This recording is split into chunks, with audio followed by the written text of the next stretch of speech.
subsequent acts.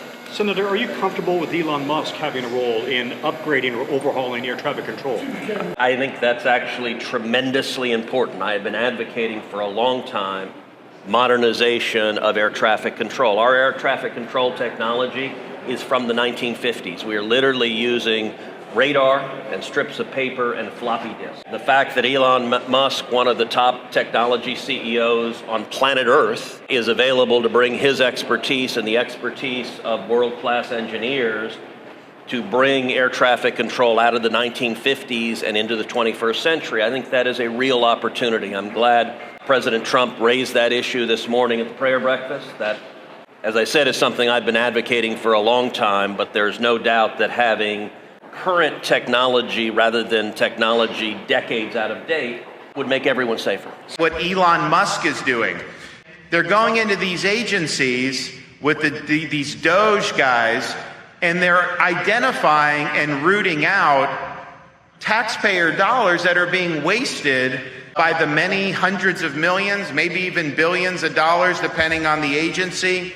So you have these things like USAID. They'll talk about a big game about what it's accomplishing, but really, I mean, it's almost like a corrupt scheme where they're funneling money to political supporters and trying to promote an ideological agenda. And so they're doing a good job exposing, really, really deep corruption into how the federal administrative apparatus actually operates. And I think that's great.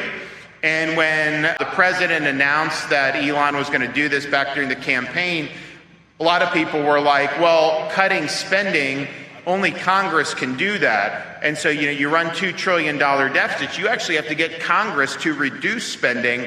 That's not something they've been willing to do. And I think that still is a big question mark. But on identifying how this stuff is being laundered throughout the bureaucracy, I think this is a really, really positive development. But I also think you have to point out this fact that the only reason it is developed to this point where you have some of these organizations funneling money, they're even funneling it to favorable media outlets to be able, presumably, to get good coverage. How did it get to the point where any of this would be happening with your tax dollars? And the basic reason is that Congress has failed at its core responsibilities to use the power of the purse and conduct the oversight that they are empowered with under the Constitution. So like in the state, we have a budget every year, legislature's only in part-time. And I remember my first few years as governor, we had problems with one of the organizations that was doing our anti-domestic initiatives. Corruption, laundering money. Like the next week, the legislature came in and zeroed that out. I also have line item veto. If there's things that don't pass muster, I can do that. So we have all ways in the state to make sure tax dollars are being spent well. And obviously, we have a very limited budget, even though we do the core things. In Washington, they pass these massive thousands of pages of legislation, omnibus bills.